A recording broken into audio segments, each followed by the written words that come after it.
They called the widow crazy for building a tire house. But when the blizzard hit, for Martha Harrison, 63 years old, the judgment of the neighbors always came faster than any word of support. A widow for 2 years in a mountain town, tucked between ridges and pines in the Appalachian Highlands, she had learned to carry alone the weight of decisions that no one around her could understand. But none had cost her so much, nor sparked so much gossip, as the one she made on a cold early morning while holding in her hands the notebooks her husband had left behind. It was in those notebooks that Martha found the plan that would change everything. And when the neighbors started calling her crazy for building a house made of old tires, she just lowered her head and kept working. None of them yet knew what was coming. The night the wall gave way was one of the coldest that region had recorded that winter. Martha was lying on the left side of the bed, the same side she had occupied for over 30 years, while the right side lay empty and made up just as she always left it, as if somewhere in her heart she still hadn't fully accepted that Arthur wouldn't return to fill it.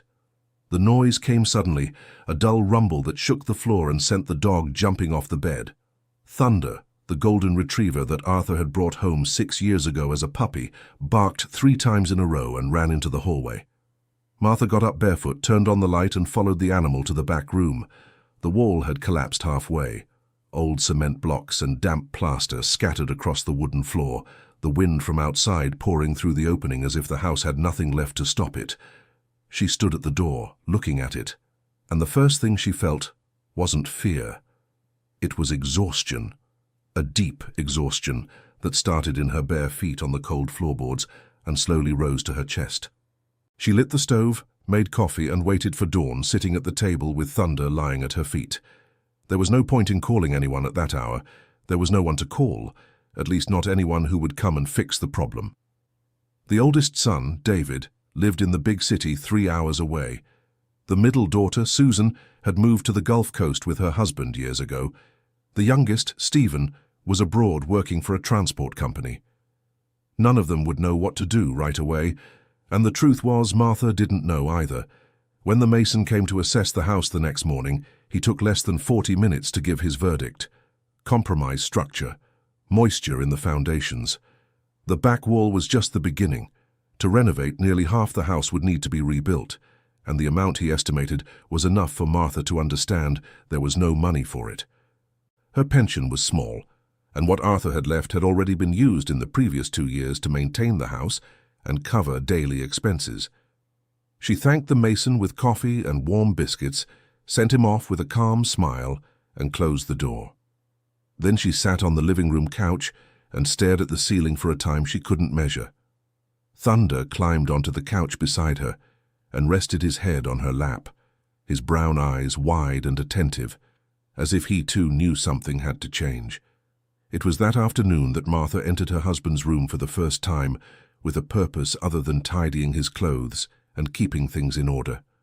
She opened the closet, began taking out the boxes Arthur kept on the high shelves, and it was in the 4th box, an old shoebox tied with twine, that she found the notebooks.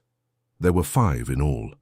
Worn leather covers, pages stained with age, firm and slanted handwriting she would recognize among 1,000. Arthur had the habit of writing everything down: bills, recipes, plant names, the rain calendar. But this was different. The first pages of the larger notebook had a title written in capital letters, House Project.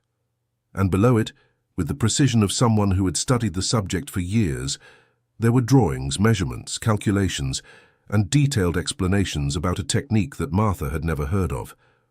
Walls built with old tires packed with earth, layer upon layer compacted with force until they formed solid, dense blocks. A technique used in cold countries because it could keep the heat inside the house in winter and the coolness in summer, and it withstood temperature variations in a way that few conventional materials could match. There were references, diagrams, notes in the margins. On one of the last pages, dated 6 years ago, Arthur had written, "When the time is right, I want Martha to know that this works. I studied everything. It's solid. It's real. Anyone can do it." She read that line 3 times. Then she closed the notebook, put it on the nightstand, and didn't sleep that night. The next morning, Martha started reading everything from the beginning. It took her 4 days to finish the notebooks. She read in the morning, jotted down questions, and reread the more technical parts in the afternoon. Thunder followed her through every room, curious about this new routine of his owners. Slowly, what had seemed impossible began to take shape in her mind. It was labor-intensive, yes, it was unusual, certainly, but Arthur had researched every detail with the care of someone who knew what they were doing, and if he believed it worked, she believed it too. On the morning of the 5th day, Martha went to the backyard, looked at the space where the old house still stood, partially destroyed at the back, and made her decision. She would build the new house with her own hands, following every page of those notebooks, with tires, with earth, with however much time it took. She didn't call any of her children that day. She knew the conversation would come at the right time. For now, there was work to be done. The first step was to find the tires. Martha knew that tire shops accumulated hundreds of them with no purpose, because tire disposal was a problem that small mountain towns handled poorly. She went to the only tire shop in the center, a dark shed smelling of burnt rubber, and found Mr. Miller, a man with a white mustache who had known her since she and Arthur had arrived in that town decades ago. "Mrs. Martha, what happened to your house? I heard the wall fell." "It fell, Mr. Miller. That's why I came to see you. Do you have any tires that are no good for anything?"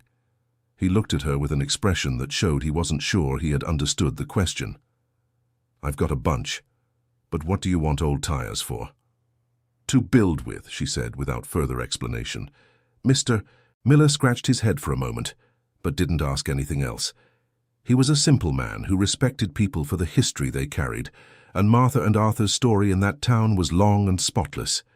He said she could take as many as she needed, that the only problem was transportation. That's when Caleb showed up. The young man had been living at the end of the street for a little over a year, in a small house he shared with his mother. He was 26 years old, thin, with broad shoulders and hands that looked like they had done more manual labor than his age suggested. He had a habit of staying in the yard late into the night fixing motors and parts of old cars, and Martha sometimes watched him from the window with the quiet curiosity of someone who lives near another person but has never found the right moment to talk. That day, Caleb was unloading bags of cement from a pickup truck when Martha passed by on the sidewalk on her way back from the tire shop. She stopped and looked at the truck. "Son, do you do hauls?" He turned, took off his sunglasses, and recognized her. "You're Mrs. Martha from the corner, right?" "I am.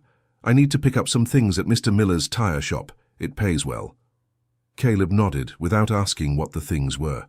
They went together in the pickup truck, Thunder between them looking out the window, and when they arrived at the shed and he saw the amount of tires being loaded, he stayed quiet for a moment.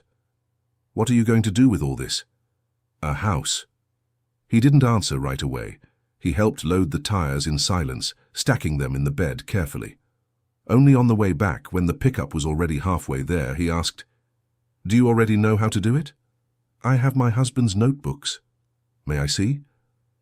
Martha glanced at him sideways. There was something in the question that wasn't idle curiosity. It was the kind of interest she recognized in someone who already knows something and wants to confirm what they know. "You may," she said. Dear listener, if you're enjoying the story, feel free to leave a like, and especially subscribe to the channel. It helps us a lot as beginners. Now continuing. That night, Caleb sat at Martha's kitchen table for nearly 2 hours with the notebooks open in front of him. She made coffee twice and stood at the sink washing dishes, watching the young man from afar. He read slowly, flipped back pages, traced with his finger the diagrams Arthur had drawn. Thunder sniffed at his feet without getting attention, and then went to lie down in the corner. When Caleb finally closed the notebook, he stared at the table for a moment. "Your husband knew what he was doing," he said. "I know. This is serious. It's not a joke. The compaction has to be done right, or the wall will give way. But if it's done right, it holds up stronger than brick." Martha turned to him, dish towel in her hands. "Do you understand this? I studied 2 years of civil engineering before I dropped out." He said it simply, without apparent bitterness. But the bitterness was there, she noticed. It was in the way he looked at the notebook and then looked away. "Why did you drop out?" He took a second before answering. "My mother got sick. She needed care, and the bills didn't wait. He picked up the coffee in front of him and took a sip, but I kept studying on my own when I could. I read everything I found. Martha looked at him for a moment. There was something in that story she understood without needing more words, the kind of quiet sacrifice most people never see. "Do you want to help me build it?" she asked. Caleb set the cup down slowly on the table. "When do you want to start?" "Tomorrow morning." He nodded. He stood up, thanked her for the coffee, and left down the same sidewalk he had come, hands shoved into his jeans pockets, head slightly bowed toward the ground like someone thinking about many things at once. Martha stayed at the window, watching until he disappeared around the curve of the street. Then she looked at Thunder, who had gotten up to stand beside her. "I think we're going to make it," she said to the dog in a low voice. Thunder wagged his tail twice on the floor. The first days of construction were both harder and more revealing than Martha had imagined. Arthur had described the technique with details in the notebooks, but there was a difference between understanding the words and feeling in practice the weight of a tire filled with damp soil being fitted over another. The work was physical in a way she hadn't faced in decades. Her arms ached at night. Her back complained in the morning. But she didn't stop. Caleb showed up on weekends and on some afternoons during the week, after finishing the odd jobs he did around town. He brought with him a level, a tape measure, and the memory of the 2 years of courses he had carried without being able to use. When he was fitting the tires and compacting the earth with an iron bar, there was a concentration about him that Martha observed with silent respect. He measured the thicknesses, checked the alignment, corrected the angles. He did all of it with the seriousness of someone who had waited a long time for a chance to apply what he knew. The neighbors started to take notice in the second week. First came the distant looks, people driving by slowly or stopping on the sidewalk for a few seconds before moving on. Then came the comments. Martha caught fragments when she opened the window or went out to get dirt from the back of the yard. Words like "poor thing" and "she's finally lost it," and "her husband died and her mind went with him."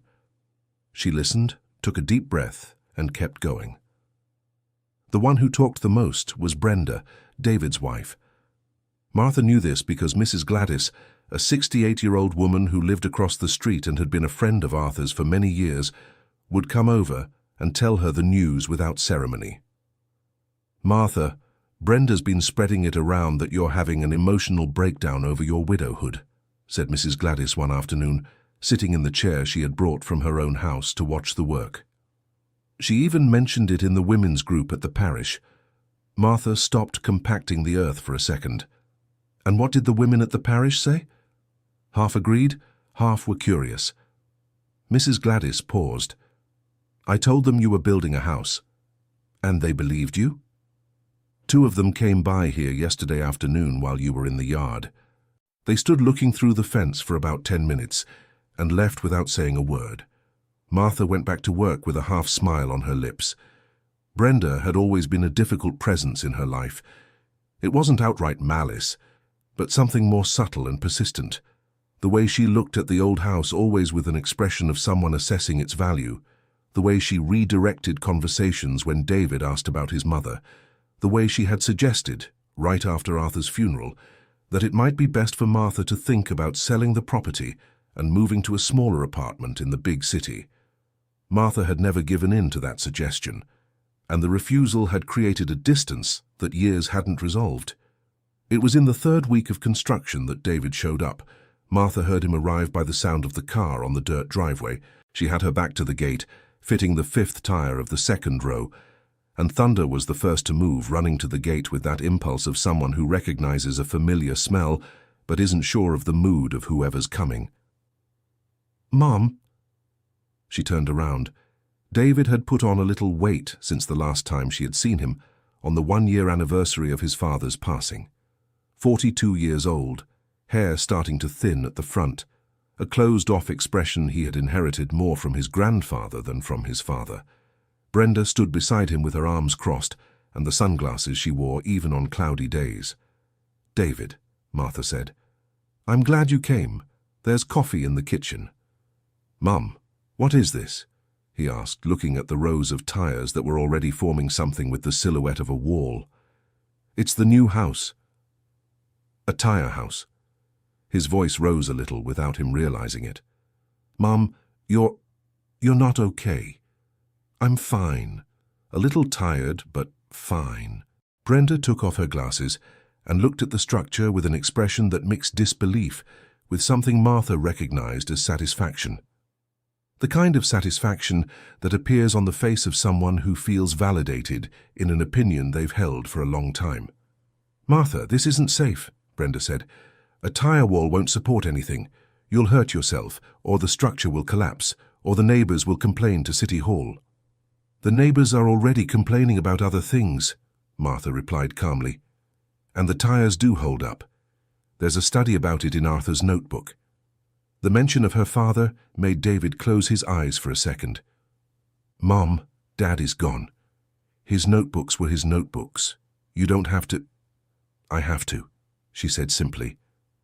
There was a silence that lasted longer than any of the three knew how to handle.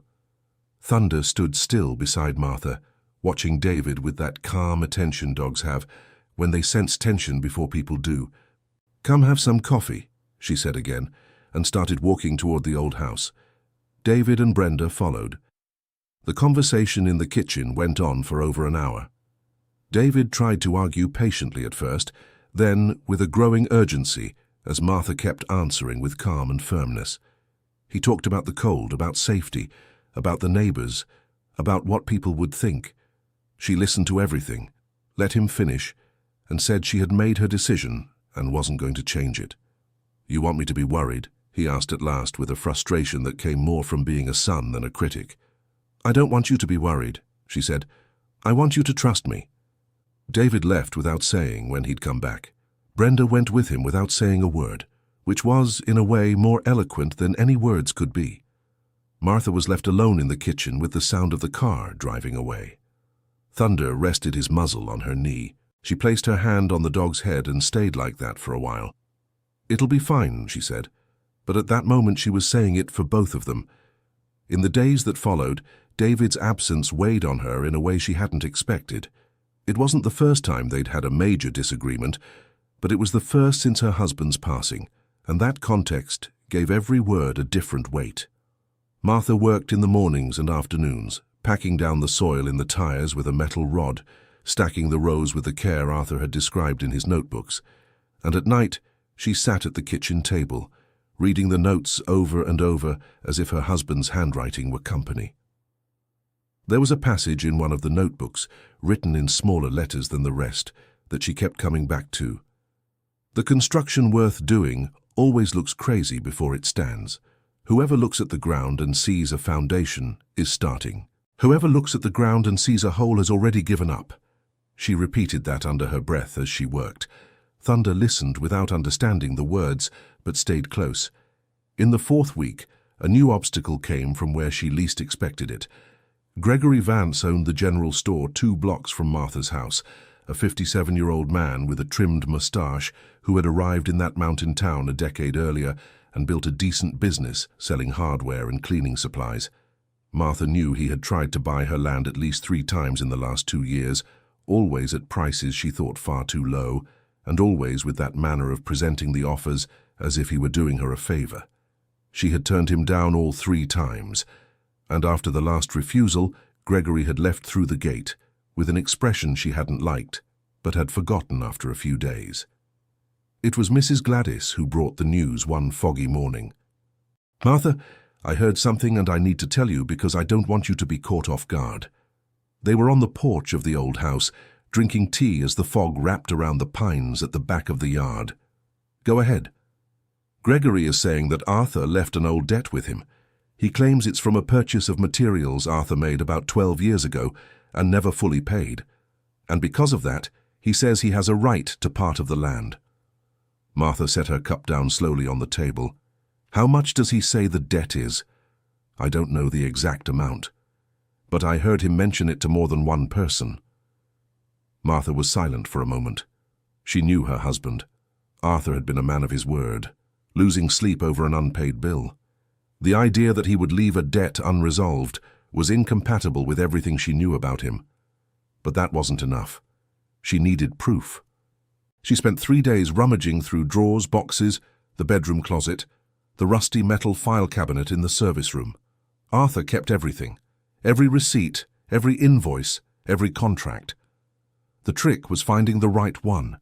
She found it on the 3rd day inside a yellow folder in a crate under the bed, a receipt of payment in full signed by Gregory himself 12 years ago, with the total purchase amount declared as paid. Below the signature, the stamp of the general store. Martha stared at that paper for a long time. The feeling that came wasn't joy, it was something more bitter than relief, because she understood at that moment that the debt was a lie, that Gregory had made it up, and that the only reason he would do that was the same reason he had made 3 offers for the lot. He wanted that land, and he was willing to use slander to get it. She went to the general store the following afternoon, the receipt folded in her hand. Gregory was behind the counter when she walked in. His expression changed in a fraction of a second, but she saw it. "Mrs. Martha," he said in his usual affable voice. She placed the receipt on the counter without saying a word. He looked at the paper, didn't pick it up. "You've been telling people my husband had a debt with you," she said, her voice low and steady, the voice of someone who doesn't need to shout to be heard. "This is the receipt of payment in full, signed by you." Gregory was silent. "If you keep spreading that story, I'll show this paper to everyone you told." She picked up the receipt. "And if you have any more offers for me about the lot, the answer is still no." He didn't answer. He looked away toward a shelf of cleaning products beside him, as if he had suddenly found something very interesting there. Martha left the general store through the same door she had entered.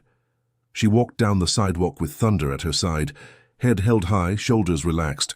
Inside there was a storm. But the storm was hers, and she knew how to keep what was hers.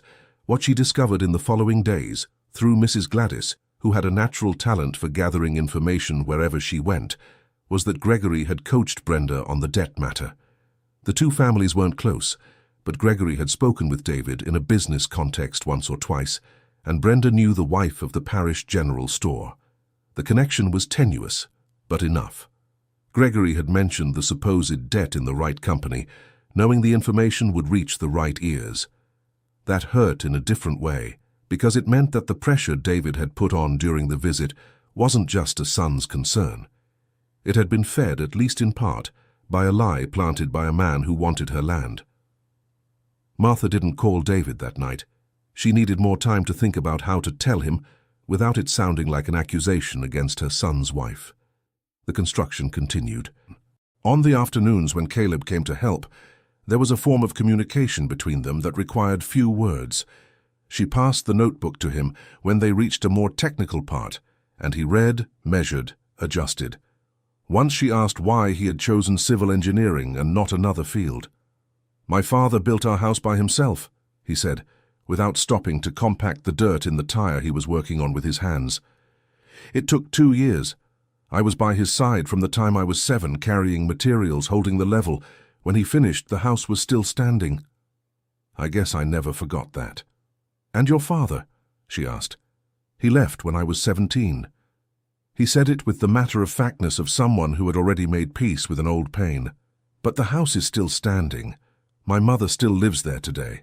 Martha stopped what she was doing for a second. "So we're building the same thing," she said. He looked at her, not understanding. "A continuation," she explained. Caleb stared at her for a moment, then he went back to work. But there was something different in the silence after that. Martha's collapse happened on a Thursday afternoon.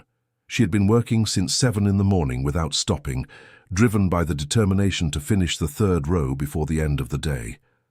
The sun had disappeared behind the clouds early, and the early afternoon chill crept in quietly. But she hadn't realized how much she was wearing herself out, until the ground seemed to sway slightly beneath her feet. She leaned against the wall she was building, but her knees gave way before she could grab hold of anything. She woke up with Thunder licking her face and barking in urgent bursts.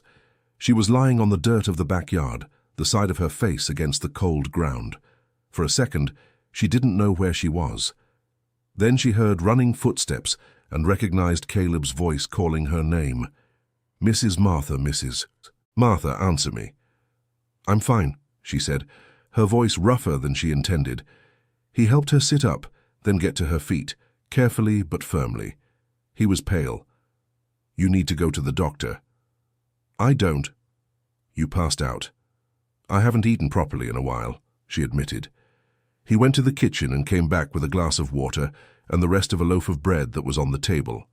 He stayed by her side until she finished eating it all, his arms crossed and his expression closed like someone who wanted to say more but was holding back. Caleb, she said when she finished, I'll stay home 2 days, eat right, sleep right. Then I'll come back. 3 days, he said. She wanted to argue, but his look left no room. 3 days, she agreed. She stayed 2.5 days. Caleb showed up on the mornings of those days with food his mother had made, left it at the door, and went away without much fuss. She found the box with the lunch from the second day, and inside was a note from Caleb's mother, Mrs. Hattie, that read, Mrs. Martha, my son told me what you're building. My husband built our house with his own hands, too. I know what that's about. Take care. Martha held that note in her hand for a while. Then she folded it and put it in her apron pocket. When she went back to work on the third day, the walls were waiting for her exactly as she had left them. Thunder was the first to run into the backyard, as if checking that everything was all right. She followed, put her hands on the wall she had started, felt the solidity of that packed earth, and began again. Dear listener, if you're enjoying the story, feel free to hit like and especially subscribe to the channel. It really helps us who are just starting out. Now, continuing. It was the following week that David came back, this time without warning, and with an expression Martha recognized as the one he wore when he had something hard to say and had rehearsed it on the way. Brenda didn't come this time. He arrived alone on a Saturday morning and stood on the sidewalk for a moment before opening the gate. Martha was in the backyard when she heard him arrive, but she waited for him to come to her. Mom, he said. David, I need to tell you something. He stopped, looked at the tire walls that were already at the 5th row, and then turned his gaze back to her. I went to a lawyer. Martha stopped what she was doing. I went to talk about the possibility of someone legally responsible checking whether you're in a condition to make decisions about the property. The silence that followed was dense enough to be felt physically. And, she said, her voice steady, the lawyer said there was no basis for it, that you were acting within your rights, and that no doctor had pointed to any incapacity. David stared at the floor for a moment. I was wrong, Mom. I shouldn't have gone after that. Martha was silent. There was a pain in those words that she needed to let settle before she answered. Why did you go? She asked. Because I was scared. He looked up at her. You were here alone, building something I didn't understand, and I didn't know what to do with that fear. And now? Now I'm still scared, but I think the fear is my problem, not yours. Martha stepped out from where she was and went over to him. They stood side by side, looking at the walls of tires for a moment. Thunder came and sat between the two of them. Do you want me to explain how it works? She asked. David took a deep breath. Yes. They stayed in the yard until noon. Martha explained every detail, showed him her father's notebooks, pointed to the layers of compacted earth, the alignment of the tires, the thickness that ensured insulation. David listened with an attention she hadn't expected. He asked questions. Some were the same ones Caleb had asked at the beginning, and she answered them all. At the end, he said, Dad had thought of all this. He had, she said. And you never knew? Never. She closed the notebook. But I think he knew I'd figure it out when I needed to. David didn't reply. He stared at the pages with his father's handwriting for a time that Martha didn't interrupt. When he finally closed the notebook and handed it back to her, there was something different in his look, something she couldn't quite name but recognized. It was the look of someone who had just found something they'd lost without realizing it. He left in the early afternoon, said he'd come back the following weekend. He didn't mention Brenda. And Martha didn't ask. Gregory's issue had gone quiet for a few days after the confrontation at the general store, But Martha knew that silence isn't the same as resolution. Mrs. Gladys confirmed that one afternoon when she came over with some sweet cornbread. "He stopped talking about the debt," her friend said, cutting the cornbread on the kitchen table. "But he's trying something else. I found out he went to the out-of-town buyer, that fellow who wants the land for a commercial warehouse, and promised he can get the land by the end of the year."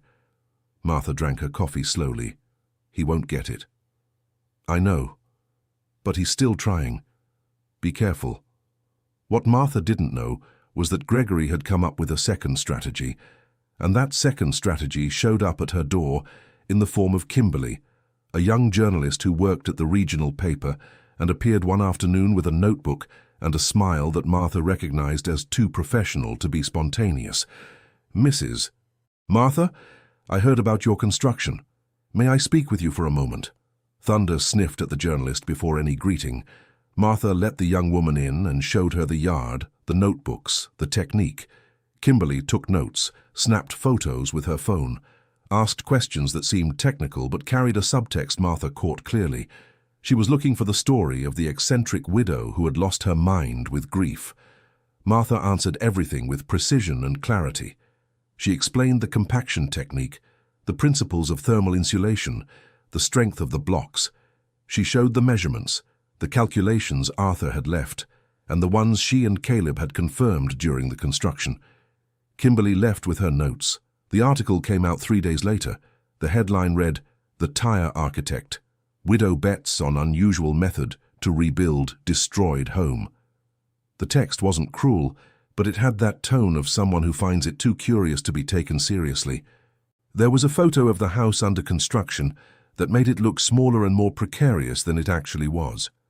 And there was a quote from a regional construction expert saying the method was unconventional and with unpredictable results in extreme climates. Martha read the article once.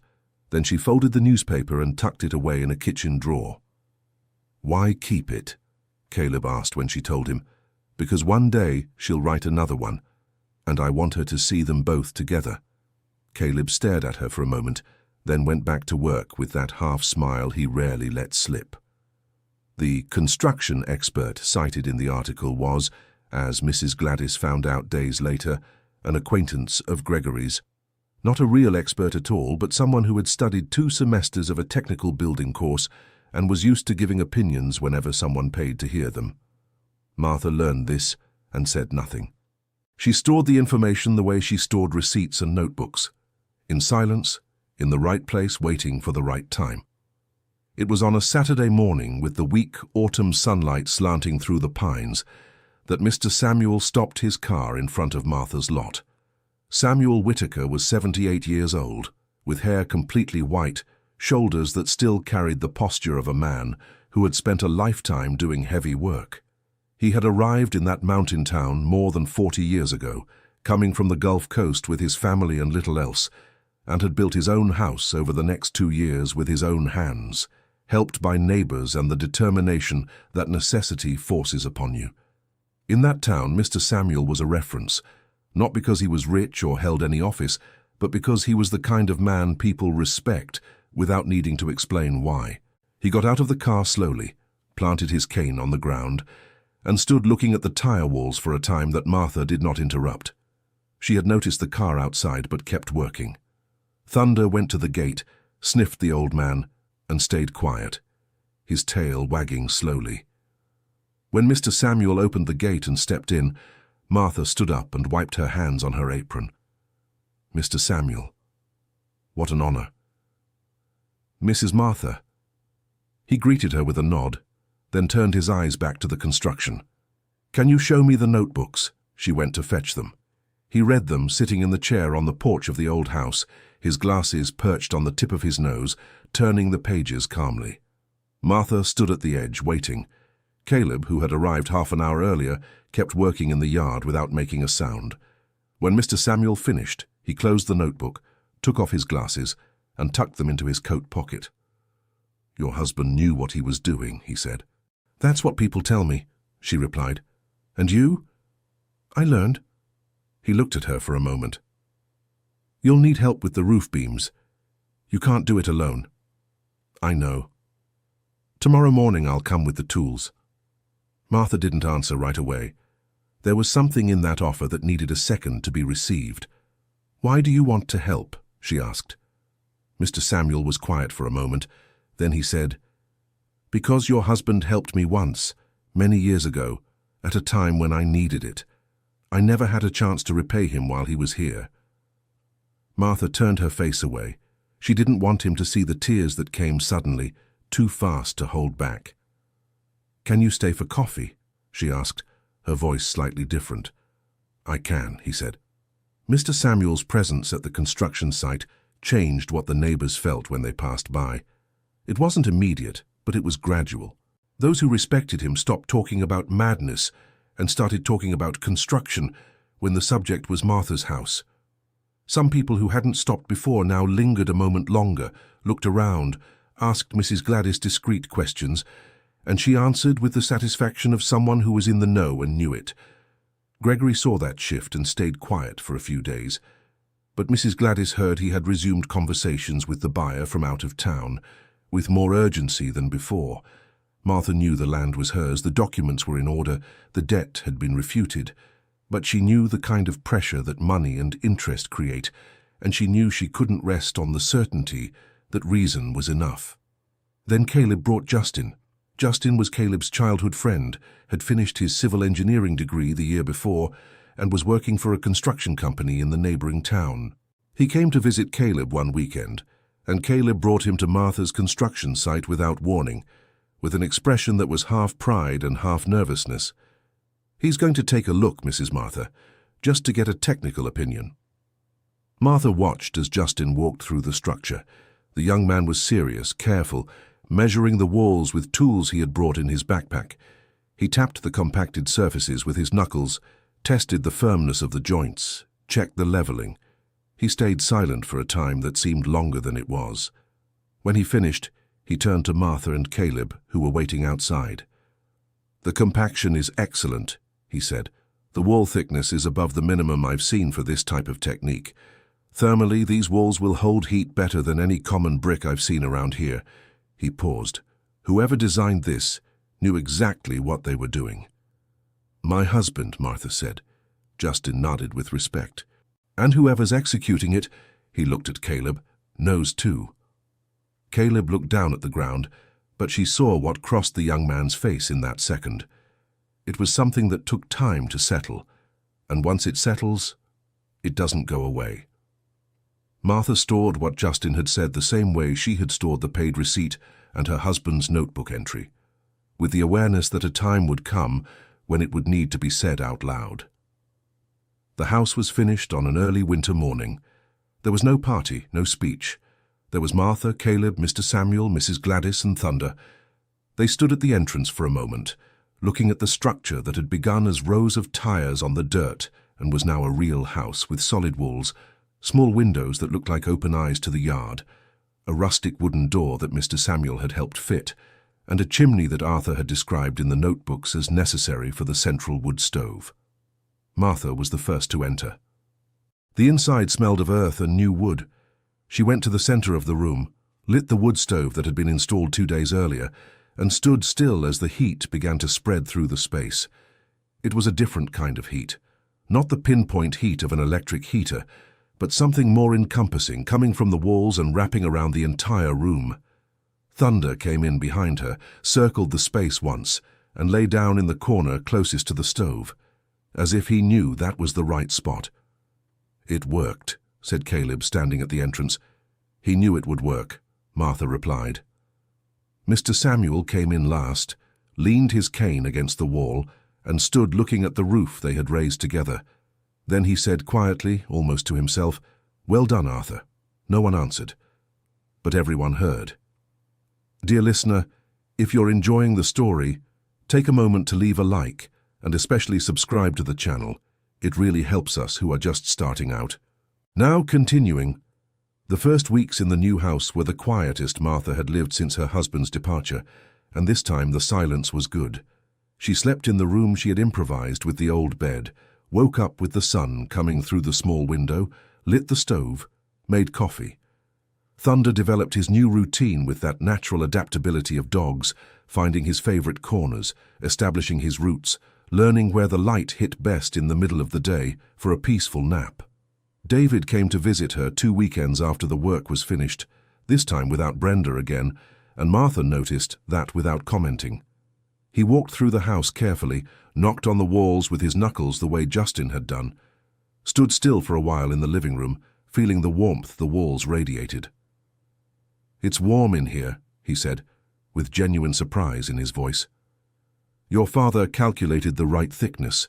David stared at the wall for a moment. "For Brenda will want to come see it," he said, "but she still doesn't know how to ask." Martha set 2 cups on the table. "The door is open," she said simply. They drank coffee together at the same table where she had sat alone so many times in the previous weeks, and the conversation was unlike any they'd had in recent years.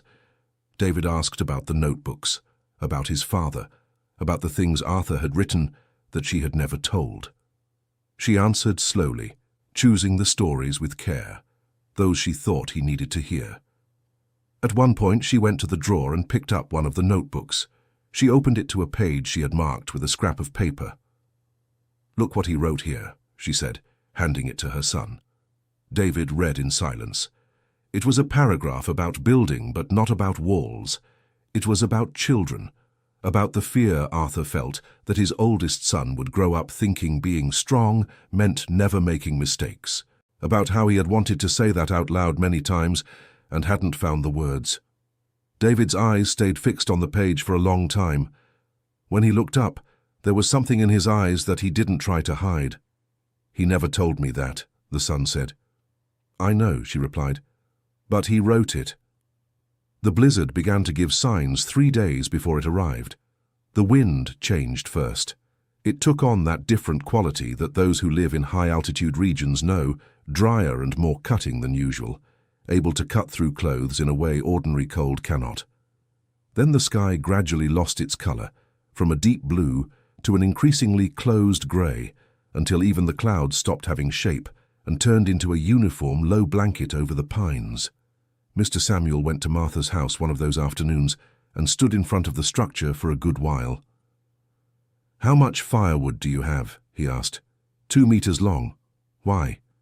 He looked at the sky. "Get more. You'll need it."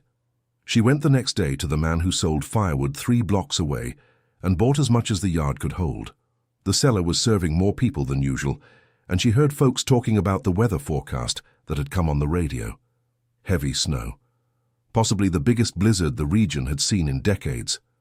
Back home, she checked the food supplies, stacked more firewood by the stove, tested the wooden door to make sure it closed tight. Thunder stayed glued to her heels all day, slightly more restless than usual, his nose up sniffing air that had changed in quality. The blizzard arrived in the early hours of a Thursday. Martha woke up to the silence even before she saw the snow. There was a different quality to the silence of a snowy early morning, as if the whole world had pulled a blanket over itself and the usual night sounds had simply ceased to exist. She got up, walked to the window, and saw the yard completely white. The tires on the outer wall with rolls of snow piled up in the grooves, the pine trees in the back bent under the weight. It was still snowing. Hard. She lit the stove, put water on to boil, and sat at the table waiting for dawn. Thunder slept in the corner with his tail curled around his body. Inside the house, the temperature was steady. The first day of the blizzard was silent. The second day began to show what the storm was capable of. The older wooden houses in the neighborhood started having problems within the first few hours. Metal shingles that couldn't bear the weight of the accumulated snow, pipes that burst from the cold, seeping in through the thin walls, heaters that couldn't keep up with what was escaping through the cracks. Martha heard noises outside, voices in the distance, and eventually, when she carefully lifted the blind, she saw lights on in every window on the street, even in the middle of the night. No one was sleeping. On the morning of the second day, someone knocked on her door. It was a young family that lived 3 houses away, the husband, the wife, and a baby wrapped in blankets. The husband said the plumbing had burst the night before and the house was freezing. He asked if they could stay a while until they could sort things out. Martha opened the door completely. "Come in," There's coffee and there's room." They came in, bringing the smell of cold that the blizzard left on clothes, and within minutes the baby had stopped crying from the warmth the living room held. The mother looked at the walls with an expression Martha recognized. It was the look of someone realizing something they hadn't understood before. "How is it so warm in here?" the young woman asked. "The walls hold the heat," Martha said simply. Throughout the day, more people arrived. An elderly woman who lived alone and whose heater had burned out. 2 middle-aged couples whose window had been torn off by the wind. A mother with 3 teenage children whose wooden house had become uninhabitable when the temperature dropped below freezing inside the bedrooms. Martha made room for everyone. She put more wood in the stove, got blankets from the closet, mattresses she had stored without knowing why, large pots that went on the stove with whatever she had in the pantry. Mrs. Gladys arrived in the early afternoon with a bag of groceries and the expression of someone who had just confirmed everything she had always known. "I knew it," she said softly to Martha, while helping to serve the hot stew bubbling on the stove. "From the start, I knew it." Martha smiled at her, without answering. Brenda's arrival came on the night of the second day. Martha didn't hear her come in, because inside the house there was the noise of several people talking, children who had fallen asleep on mattresses scattered across the living room floor, the sound of the wind outside beating against the wooden door that held firm. Mrs. Gladys was the one who opened the door when someone knocked. Brenda was alone, with a small suitcase and an expression Martha had never seen on her before. It wasn't her usual calculating look, nor the one of someone weighing every word before speaking. It was the look of someone who had arrived at a place after a long walk and no longer quite knew what to do with her own feet. Martha was on the opposite side of the room when she saw her. She stood still for a second, then went to the door. "Did the house lose heat?" she asked, without irony in her voice. Brenda nodded once, unable to meet her eyes. "Come in," Martha said. Brenda entered. She stood for a moment in the middle of the crowded room, looking at the walls, at the ceiling, at the stove warming the entire space, at the people settled in with blankets and cups in their hands. And it was with that scene, without a single word exchanged, that any argument Brenda might have had about the madness of that construction completely dissolved. Martha went to get a cup of hot tea and brought it to her sister-in-law. Brenda received it with both hands, like someone needing that warmth more than she was willing to admit. "Thanks, Martha," she said, in a voice that had fewer layers than usual. Martha didn't answer. She nodded once and went to check the stove. David arrived the next morning. He had left the big city the night before as soon as he heard on the radio how intense the storm was, worried about his mother. The road was tough, snowing intermittently, and it took longer than usual. When his car slowly appeared down the snow-covered street and stopped in front of the lot, Martha was at the window with a cup of coffee in her hands. David got out of the car and stood in the snow for a moment, looking at the house. The tire walls, the rolls of snow that had piled up in the joints but hadn't given way, the chimney sending smoke straight up into the grey air, the warm light visible through the small window. It was an image he certainly hadn't expected to find. When he walked in and saw the living room full of warm neighbours, thunder weaving through the people, his mother at the centre of it all, in the white apron over her red dress, her grey hair pinned in a bun that had survived 2 days of constant movement, David stopped at the entrance for a second. Martha turned when she felt him come in. They stared at each other for a moment, amid all those people and all that noise. He crossed the room, went to her and hugged her with a force she didn't expect but recognized immediately. It was the hug of the little boy he had been, before the disagreements and distances of adult life. She patted his back lightly with the palm of her hand, the way she had always done when he was a child and needed comfort. "I'm sorry, Mum," he said, his voice muffled near her ear. "For everything." "It's over," she replied. And it was true. Brenda was sitting in a chair across the room and watched the hug without looking away this time. The blizzard lasted 2 more days. When the sun came back, weak and slanted, melting the edges of the snow that covered the roofs and the pines, the neighborhood slowly came out to assess the damage. There was a lot to fix. There was a lot that the cold had shown to be fragile. Martha's house stood without a scratch. Kimberly, the journalist, came back 4 days after the blizzard, this time with a different photographer and a different expression from that first visit. There was no open notebook, no calculated smile. She got straight to the point. "Mrs. Martha, would you be up for giving an interview? No irony this time, I promise." Martha stared at her for a moment. "Come on in." The conversation lasted almost 2 hours. Kimberly asked about the notebooks, about Arthur, about the technique, about the months of construction, about the night people started knocking on the door. Martha answered everything with the same calm as always, without exaggerating anything, without downplaying anything. When Kimberly asked what she had felt when she saw the neighbors arriving, Martha was silent for a moment before answering. "I felt that my husband had done the right thing writing all of that down." The article came out a week later. This time the headline was different, without the ironic subtext. It was a story about a woman who had built a house with old tires and her husband's notebooks, and who had kept 14 people warm during the worst blizzard the region had seen in 4 decades. There was a large photo, taken in front of the house, with the late afternoon light falling sideways on the tire walls and the chimney in the background. Mr. Samuel was interviewed for the text. When they asked what he thought of the construction, he said, "Sometimes the one who seems wrong is the only one seeing things right. I learned that building my own house 40 years ago, and I forgot." She reminded me. Martha read the article at the kitchen table with thunder at her feet. Then she went to the drawer, got the clipping of the old article, the one with the ironic tone and the poorly framed photo, and placed the two side by side on the table. She stared at them for a moment. Then she put both in the same drawer, one on top of the other. Gregory was silent during and after the snowstorm. The out-of-town buyer had given up on the warehouse project for reasons that Mrs. Gladys discovered had to do with a zoning issue that prevented commercial construction on that stretch of the road. Without the buyer, Gregory's interest in the land lost its foundation. He kept opening the general store every day, greeting customers with his trimmed mustache and his usual pleasant voice. But when Martha walked by on the sidewalk, he no longer called her over to talk about proposals. She never went to the general store again. Caleb returned to the construction a week after the snowstorm, not to work, but to visit.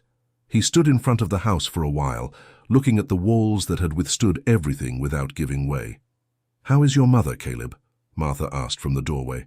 "Better, Mrs. Martha. The pain has eased a lot this month." "Does she need anything?" She sent a message. He took an envelope from his coat pocket. She said, "It's not a letter, just a small thing." Martha opened the envelope. Inside was a hand-embroidered handkerchief with tiny flowers on the edges and a note that read, "For the woman who built what my son always dreamed of helping to build. From Hattie, with affection." Martha folded the handkerchief carefully and put it in her apron pocket. "Thank you, Caleb."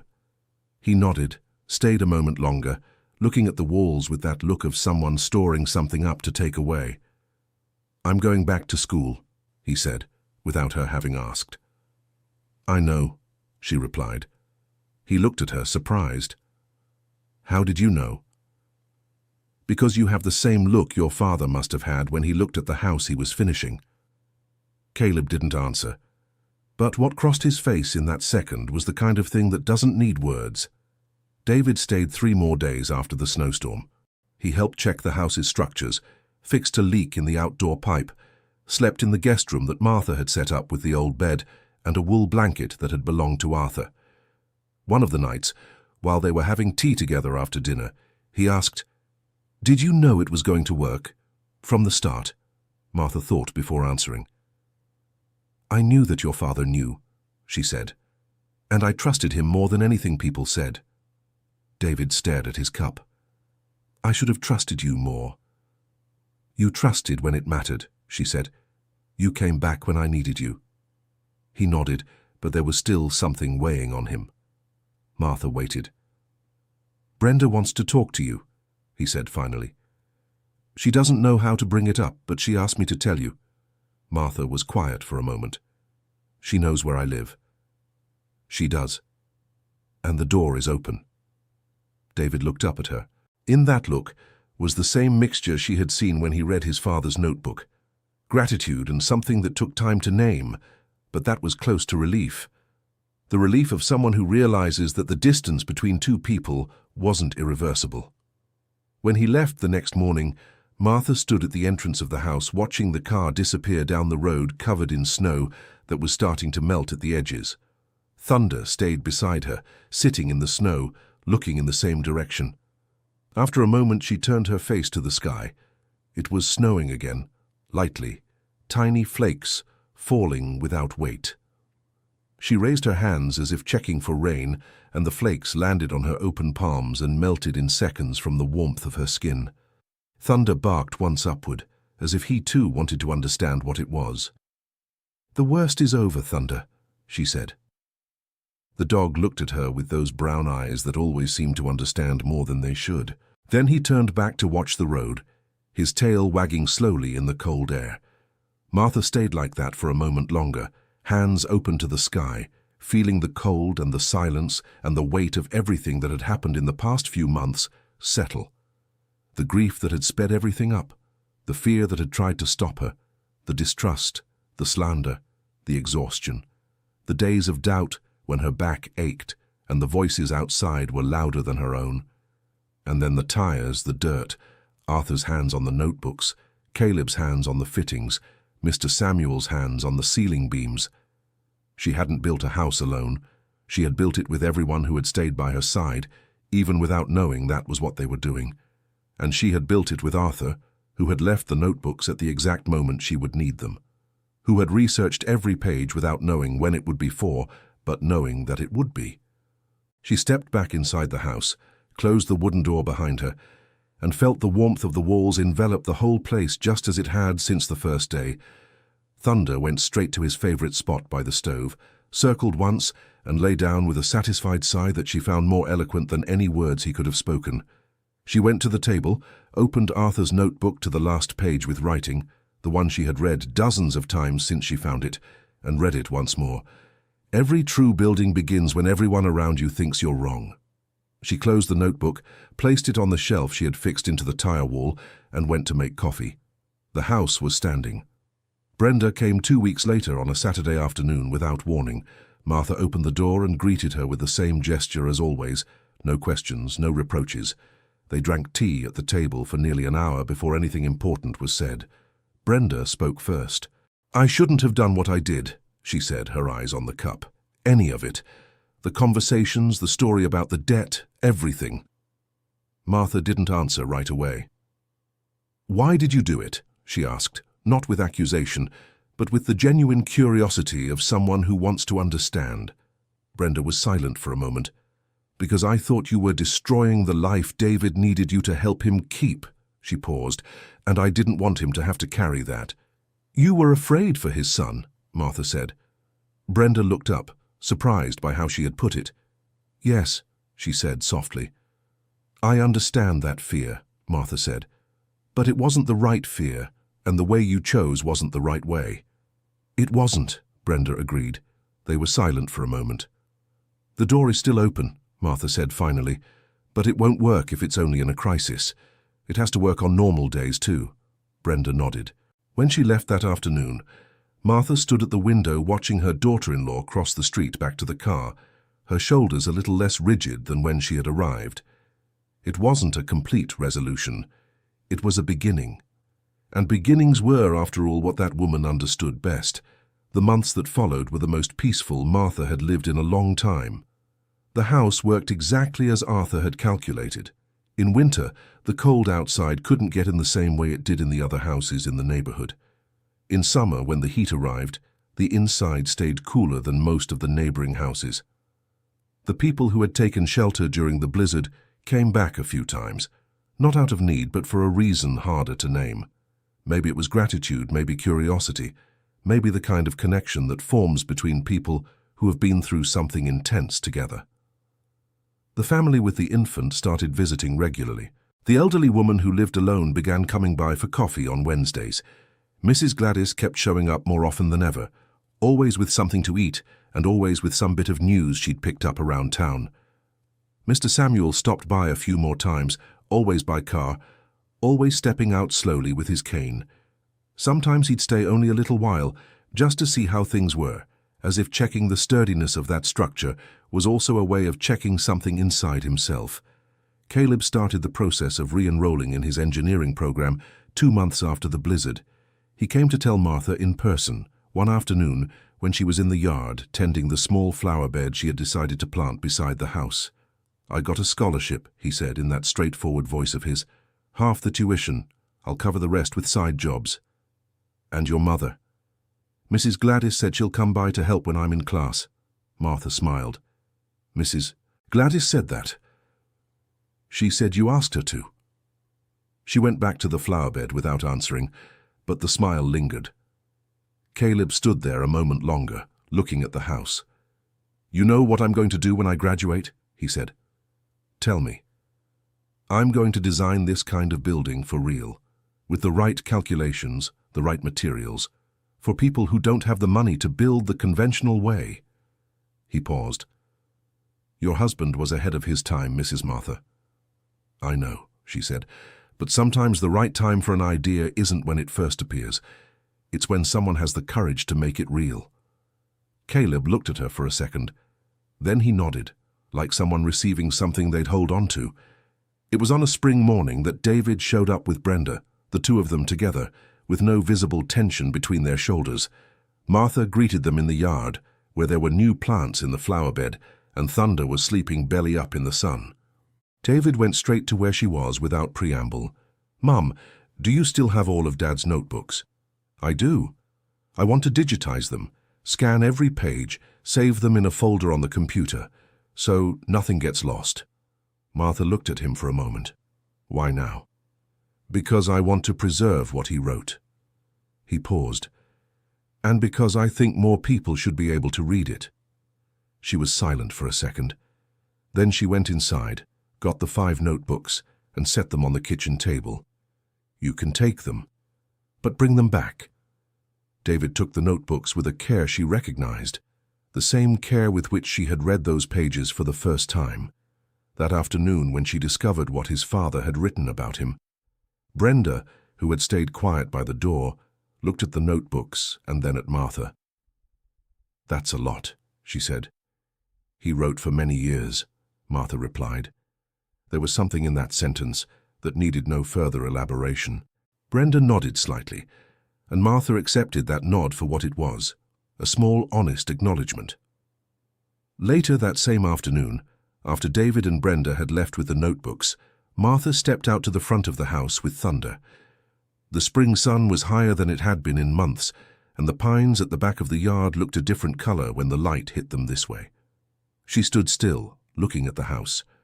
At the walls made of tires she had fitted together with her own hands, tire by tire, earth by earth, week by week, while the whole neighborhood thought something was wrong with her. At the wooden door that Mr. Samuel had helped fit into place. For the chimney that Arthur had described in the notebooks as necessary, she found on the wall, in one of the tires of the second row, a mark that she herself had accidentally made with a tool on the 3rd day of construction. She had passed by that 1,000 times in the last few months without paying attention. Now she stood staring at that small mark for a moment. It was proof that it had been her, that those hands with calloused palms and nails that always had a trace of dirt had built that. She placed her palm on the tire. The rubber was warm from the afternoon sun. Beneath it, the compacted earth she had put in place an entire summer, solid, firm, unmoving. Thunder sat beside her, looking at her with those eyes that always seemed to know more than they should. "It's okay, Thunder," she said softly. The dog thumped his tail once on the ground. She turned her face to the sky, just as she had done the morning after the blizzard. But this time there was no snow. There was only the clear blue of a spring afternoon, the scent of warmed pines, and the distant sound of a child playing in some nearby yard. She raised her hands to the sun, felt the warmth on her palms, and stayed like that for a moment. Arthur had written that the real construction begins when everyone around you thinks you're wrong. She had built, and the house was standing. End of story. Now tell us what you thought of this story. If Martha touched your heart, leave your like, write in the comments where you're watching from, and subscribe to the channel so you don't miss the next stories coming up.